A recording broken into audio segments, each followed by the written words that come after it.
할렐루야. 예, 오늘은 웨슬리안의 행복.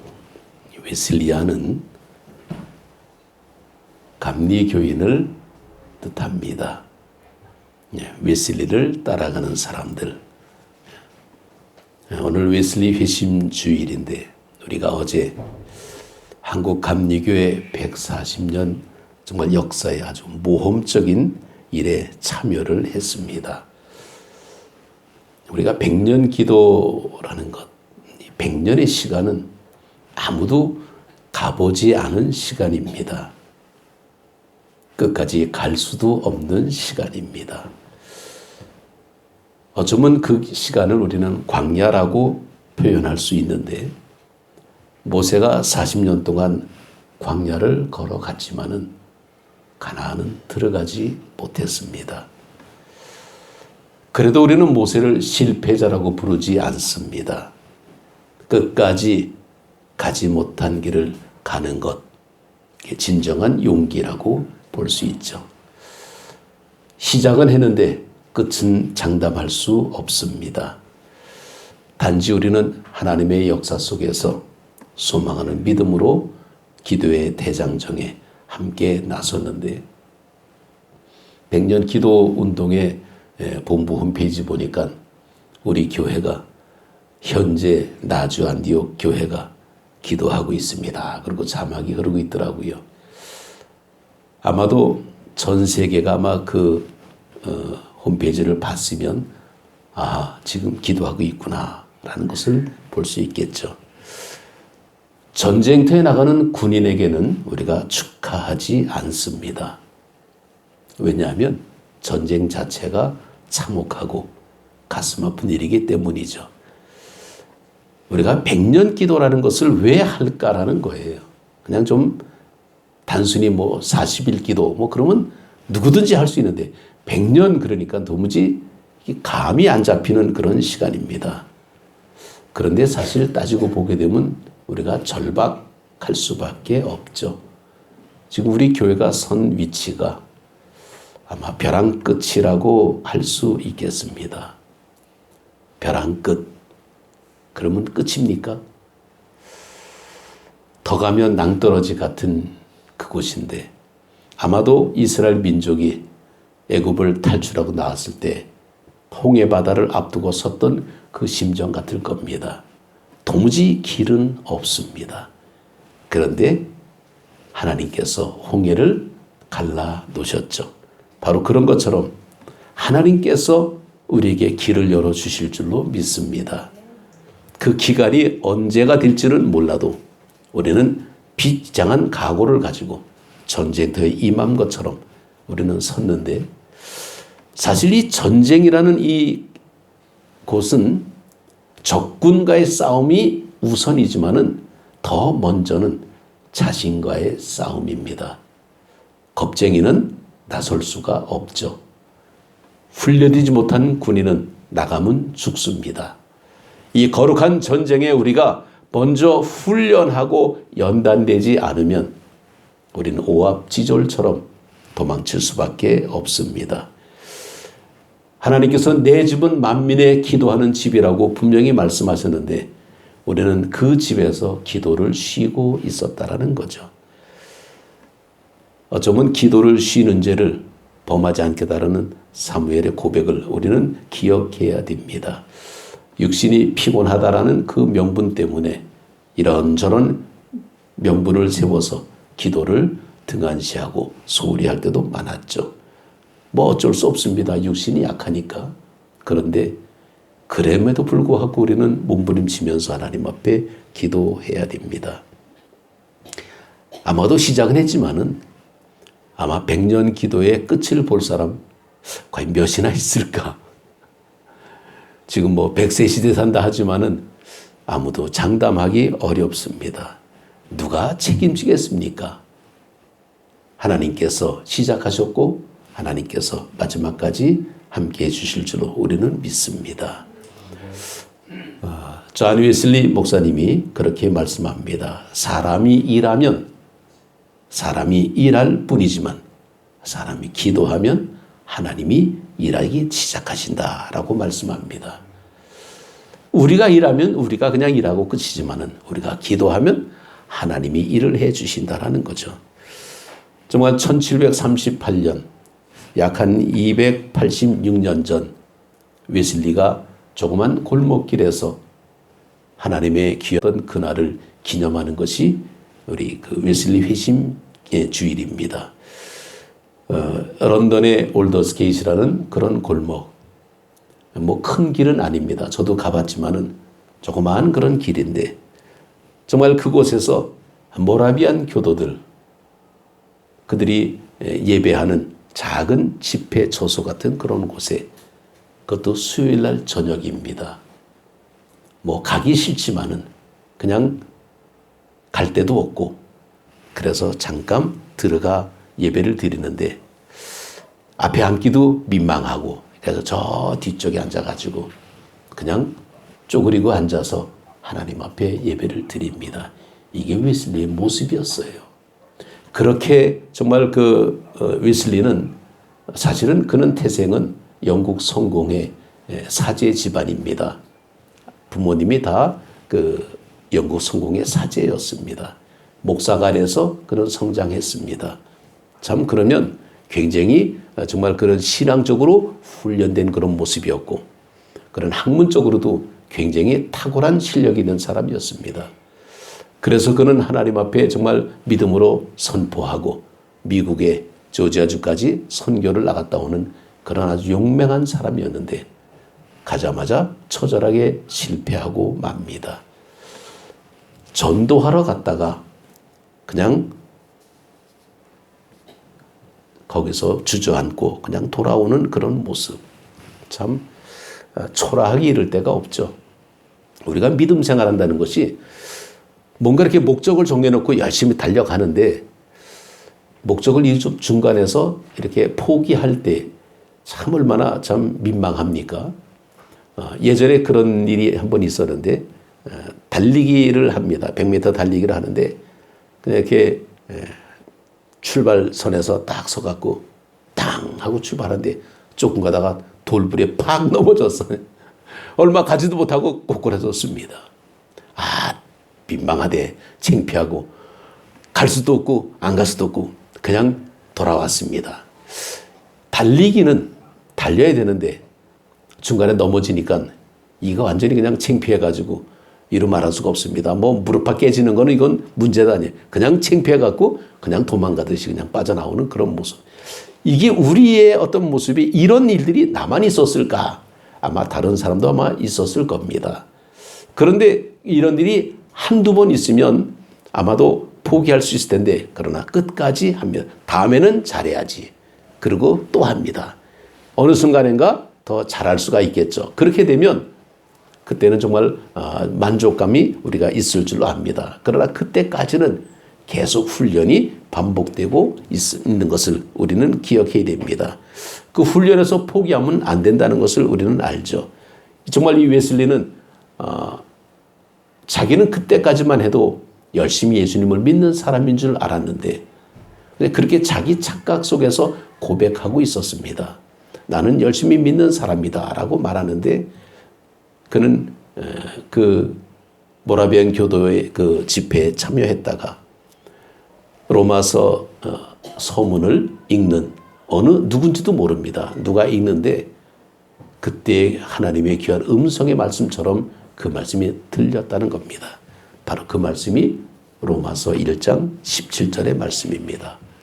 복음에는 하나님의 의가 나타나서 믿음으로 믿음에 이르게 하나니 기록된 바 오직 의인은 믿음으로 말미암아 살리라. 오직 의인은 믿음으로 말미암아 살리라라는 이 말씀이 그의 마음속에는 강력하게 왔는데 오늘 우리는 이 말씀은 아무런 별로 그렇게 의미를 못 느낄 수가 있습니다. 의인이라는 게 뭘까요? 의인이라는 것은 우리가 하나님의 은혜 속에서 믿음으로 고백하는 그 모습. 내가 믿겠습니다. 라고 우리가 마음 먹어도요, 안 믿어집니다. 솔직히. 믿어집니까? 아마 그렇게 말하면 사회생활 잘하는 것처럼 그냥 포장된 얘기지. 정말 믿음이라는 것을 우리가 쪽지게처럼 딱 집어서 정말 하나님을 믿습니까? 라고 우리가 믿을 때에 믿어져야 믿음이지 안 믿어져요. 지금 우리는 교회에 나와서 예배를 드리고 있지만은 저 밑에는 더 많은 사람들은 지금 삶의 모습에서 열심히 살아가고 있습니다. 과연 그들에게 우리가 예수님 믿으세요라고 얘기한다면 그들이 뭐라 그럴까요? 나부터 믿음에 대한 어떤 그런 모습이 희미한데 뚜렷하지 못한데 과연 남한테 내가 전할 수 있을까라는 겁니다. 웨슬리가 바로 그런 걸 느끼는 거예요.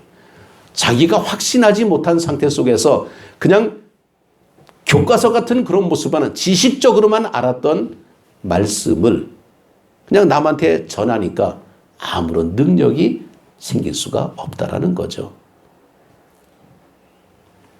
그 의인은 믿음으로 말미암아 산다라는 그 의인의 그 모습, 그 믿음이라는 것 자체가 내가 믿고 싶어 믿는 것이 아니라 하나님의 은혜가 아니고는 믿음이 내 속에 생기지가 않는다라는 것을 깨닫게 됩니다.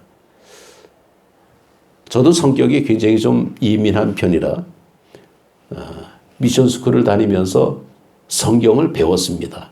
근데 그때는 제가 성경을 하나의 교과 과목으로 공부를 했지 믿음으로 공부한 거 아니었습니다.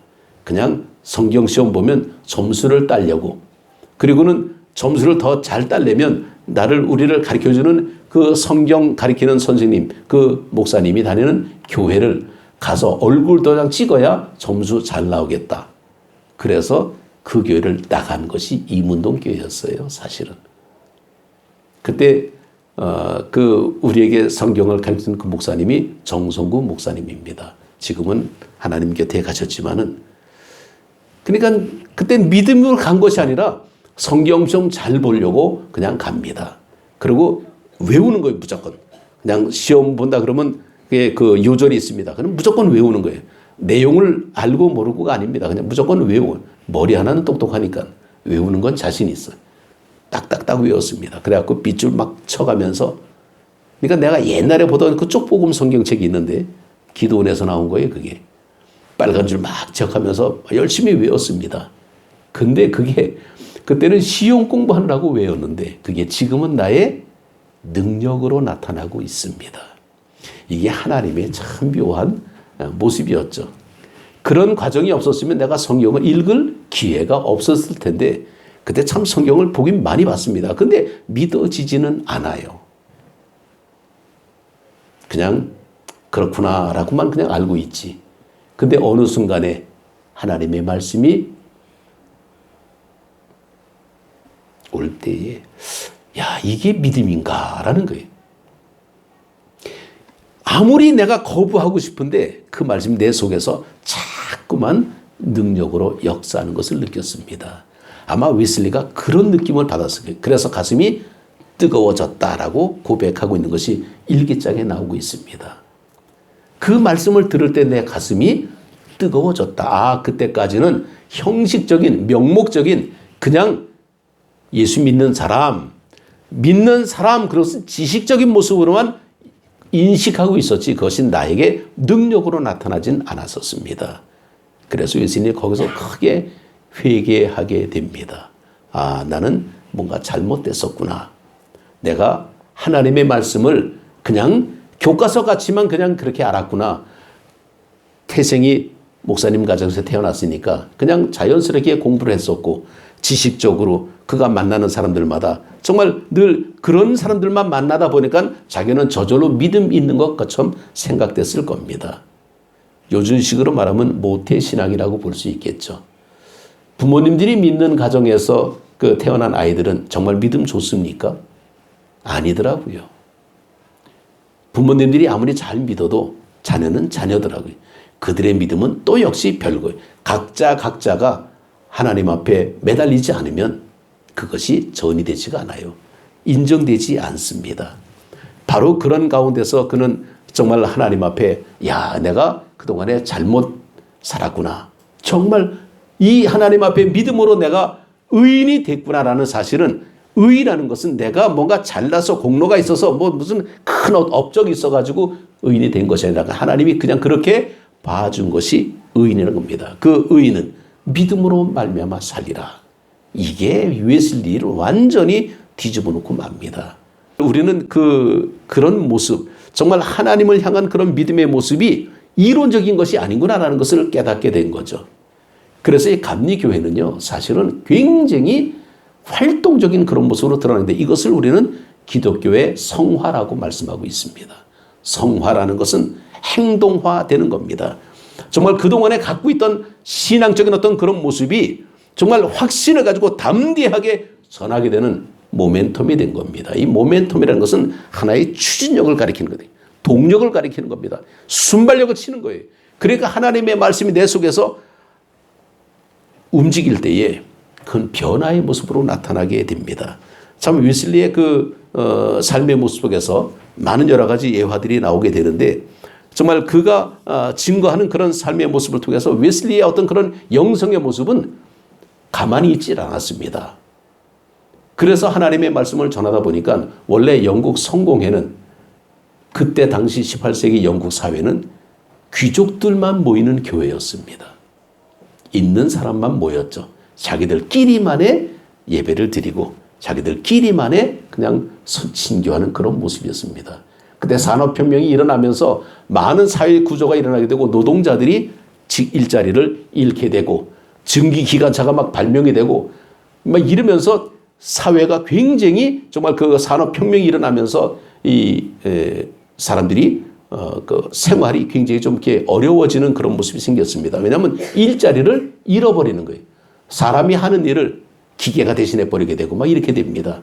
그러니까 그 사람들이 일자리 잃어버리니까 어떻게 됩니까? 그냥 가는 곳이 술집이었어요.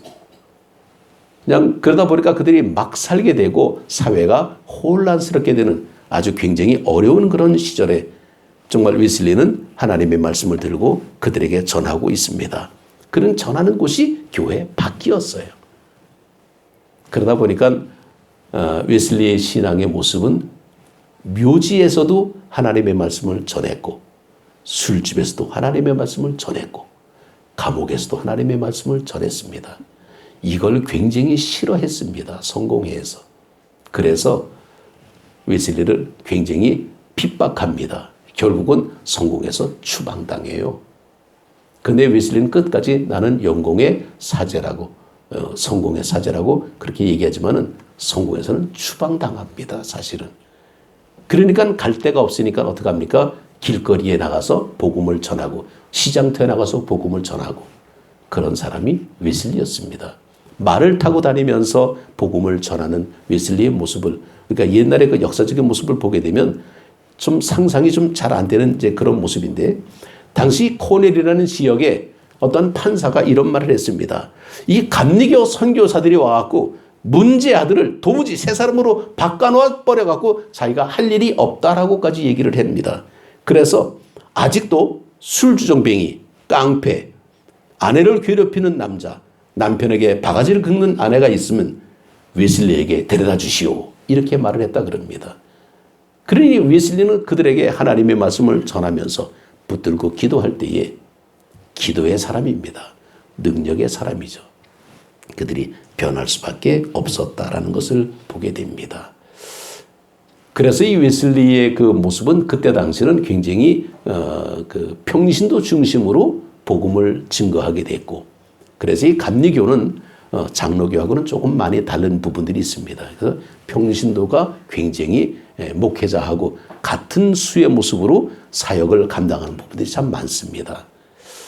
그만큼 그 웨슬리의 어떤 그런 모습은 이론적인 신앙의 모습이 아니라 실천적인 신앙의 모습으로 나오게 되죠. 그래서 뭐 꼭 그런 건 아니지만은 비율로 보게 되면 앉아서 하나님 앞에 기도하는 개인 구원의 모습이 뛰어넘어서 사회 구원의 모습까지 나가게 됩니다. 그래서 초기 감리교의 모습은 사회 운동가들이 참 많았어요. 우리나라에서는 예전에 도시 빈민 노동자들 사회 운동, 이 운동권이라 그러죠. 이들 가운데는 감리교인들이 참 많았습니다. 그래서 이 보수적인 신앙 가진 사람들이 감리교는 자유주의다라고 얘기까지 하는 정도가 굉장히 있었다라는 것이 우리들의 역사 속에 나타나고 있습니다. 장로교 중에서는 사회운동을 많이 하는 쪽이 기장 쪽이었습니다. 기독교 장로회. 예수교 장로회 쪽은 보수 쪽이라 그랬습니다. 그래 그들은 늘 교회 중심으로 살았죠. 그래서 그들은 늘 전도하고 교회 세우고 그래서 교회가 많아요. 장로교회가. 근데 감리교회는 교회를 세우는 것이 아니라 학교를 세우고 병원을 세우고 그렇게 선교적으로 나갔습니다. 그러다 보니까 교회는 조금은 작아졌지만은 그러나 사회 운동의 어떤 그런 모습에서 민족 운동으로 많이 역할이 들어가서 우리나라 그 일제시대 때 또 6.25 때 정말 신앙적인 모습으로 크게 감당했던 사람들은 감리교인들이었습니다. 그만큼 왜 그런 모습이 있었냐 그러면 웨슬리의 신학 자체가 정말 하나님 앞에 믿음으로 나갈 때 행동으로 성화된 모습으로 나가기 때문이었죠. 그래서 웨슬리가 한 말씀 가운데 가장 아름다운 말씀 중에 하나가 세계는 나의 교구다. 전 세계를 향해서 복음의 빛이 나가게 되고 영국에서 미국으로 건너가게 되고 미국 감리교회가 한국 감리교회에 오지만은 지금 전 세계로 뻗어나가는 것이 미국 감리교회였습니다. 그래서 저 아프리카까지도 나가고 아시아도 나가고 지금 온갖 많은 곳으로 그때 이제 그 선교사들이 나가던 그 시대에 바로 그때 우리나라도 선교사들이 찾아옴으로 말미암아 감리교회가 우리나라에서도 생기게 되었죠. 이 참 그런 모습. 그들이 정말 힘들고 어려운 그런 상황 속에서 복음을 전할 때에 그들은 이렇게 요즘처럼 모든 것이 갖춰진 그런 모습이 아니라 굉장히 어려운 그런 모습으로 복음을 전했습니다. 그러다 보니까 병에 걸리기도 하고 때로는 말을 타고 이동하다가 말에서 막 떨어져서 다치기도 하고 때로는 강도를 만나기도 하고 테러를 당하기도 하고 그래서 예전에 메소디스트들 그러니까 초기 감리교회 순례 선교사라 그러죠. 그들은 굉장히 많은 고통을 많이 받았다 그럽니다. 그래서 그들이 미국 감리교 같은 경우는 1년에 한 번씩 연회가 열리게 되는데 그 연회가 열릴 때에 그들이 모여서 부둥켜 안고 아직도 살아있었구나. 다 하나님의 은혜다. 정말 생전에 우리가 또다시 만나는구나. 이게 실감이 나는 그런 모습이 아니죠. 늘 우리는 지금 편안하게 살고 있잖아요. 근데 그때 당시는 정말 이 복음을 전하면서 전도하면서 많은 그런 어려움들이 있었기 때문에 연회 1년에 한 번 모이는 그 연회 때 그들은 서로 부둥켜 안고 서로가 기쁨의 제를 나누고 또 우리 열심히 삽시다. 우리 복음을 열심히 전합시다. 그러면서 그들이 찬양 불렀던 것이 있는데 그게 우리 찬송가에 있었습니다. 통일 찬송가 280장에 나왔는데 근데 그게 지금 우리가 보는 찬송가에는 빠졌어요. 옛날 찬송가에는 나오는데 그리고 이 감리교회가 시작이 될 때에 가장 중심적인 사람이 웨슬리 형제였습니다. 이 웨슬리 형제인데 형이 존 웨슬리고 동생이 찰스 웨슬리입니다. 우리가 아까 불렀던 찬송가 15장 찰스 웨슬리가 작곡한 곡입니다. 저는 그래서 애진간하면 감리교 찬송을 많이 부릅니다. 웨슬리가 찬송을 굉장히 많이 작곡을 했습니다. 그가 한 6천여 곡을 작곡을 했는데 좀 어려울 수도 있어요. 웨슬리가 곡 찬송들이. 그럼에도 불구하고 그가 찬송을 통해서 많은 그런 사람들에게 영향을 끼쳤죠. 그러니까 찰스 웨슬리의 영향력을 통해서 감리교회가 출발했다고 해도 과언이 아닐 정도로 그러나 존 웨슬리가 모든 중심이 돼서 감리교회가 생기게 됐습니다. 우리가 아직 살아 있습니까?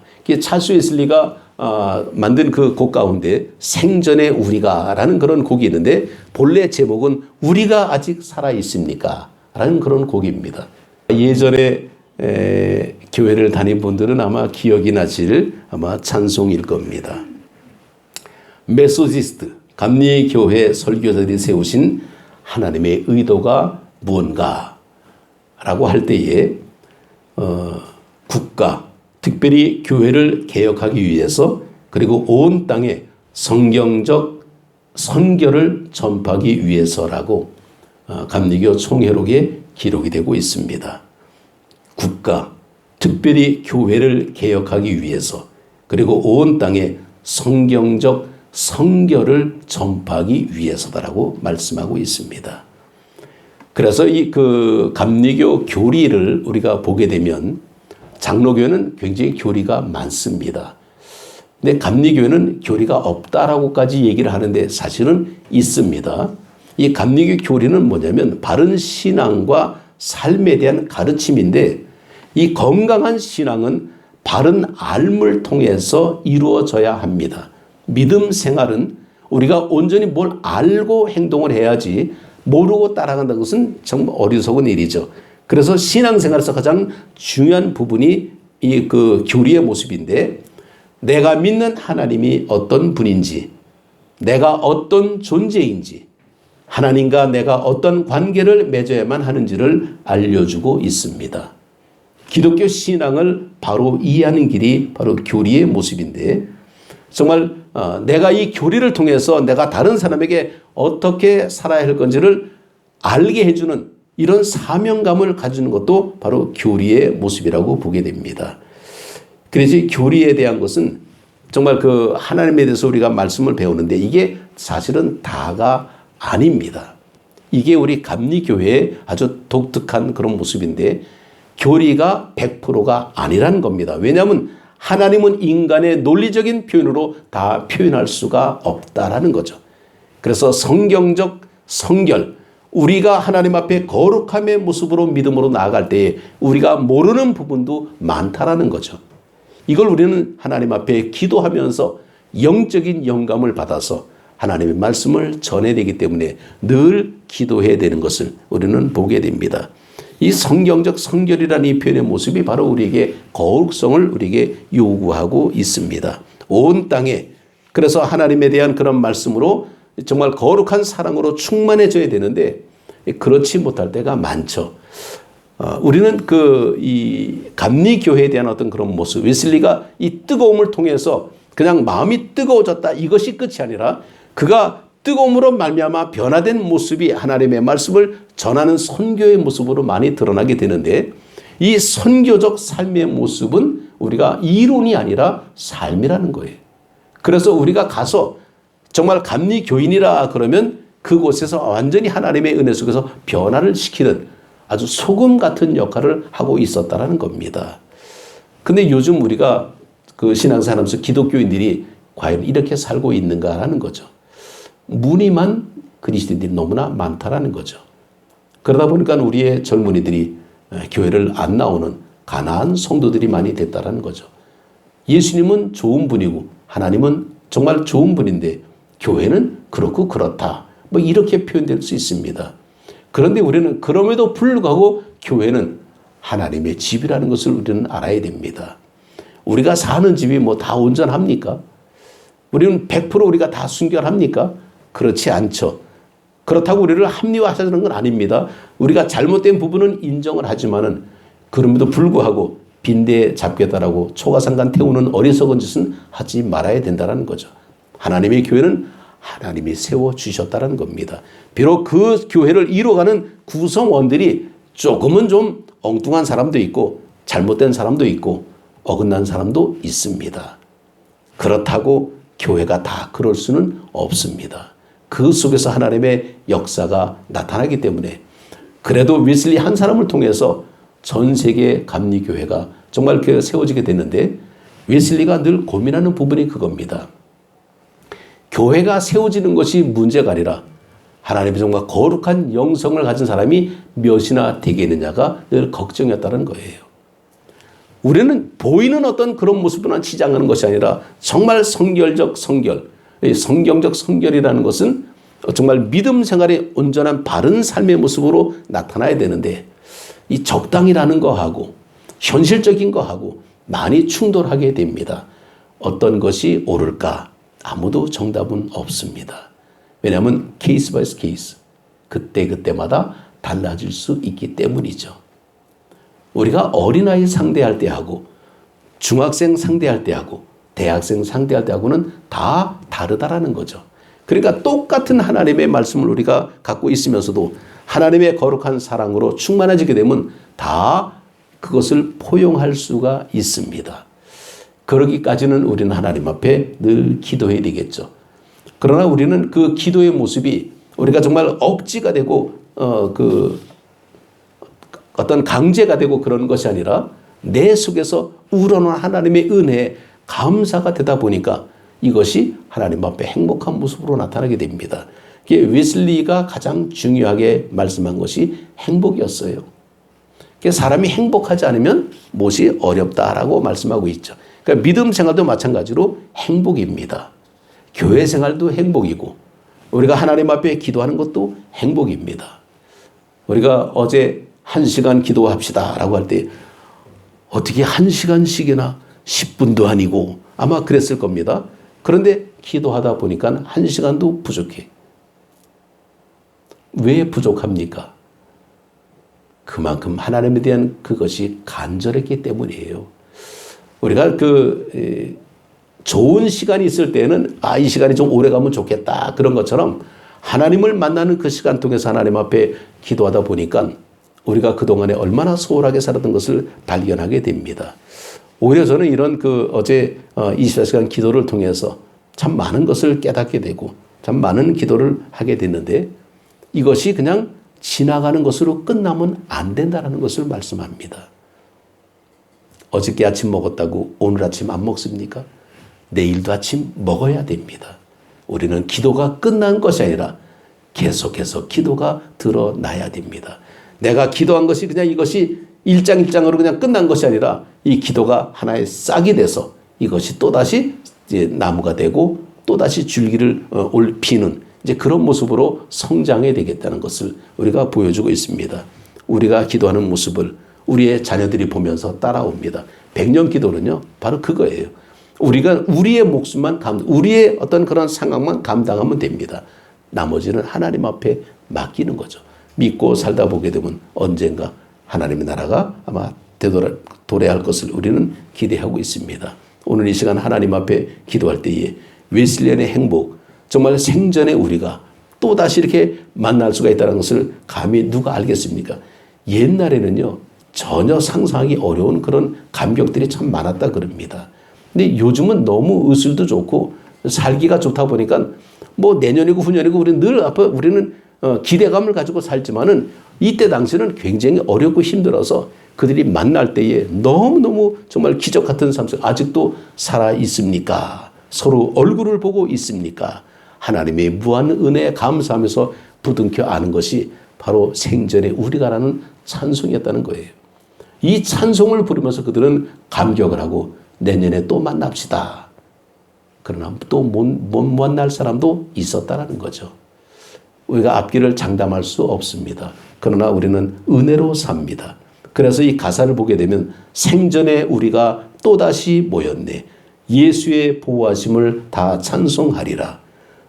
주 예수 은혜를 힘입어 살 동안 싸움터 같은 세상에 두려움 없었네. 주 예수 편찮는 큰 사랑 베푸사 이때껏 인도하셨고 늘 인도하시리. 구주의 권능을 힘입고 살았네. 그 은혜 찬송하려고 이곳에 모였네. 그들은 철저하게 하나님 중심으로 살던 부분들을 우리가 볼 수가 있습니다. 예전엔 그들을 성경벌레라고 얘기했습니다. 이해가 됩니까? 성경꾼들, 성찬 증시자들, 형식주의자들, 홀리클럽 뭐 이런 별명들이 참 많았다는 거죠. 그래서 그들은 만나면 늘 성찬을 하고 늘 떡을 떼면서 교제를 나누고 이제 그런 모습이 우리 감리교의 아름다운 전통의 모습인 것을 우리가 보게 됩니다.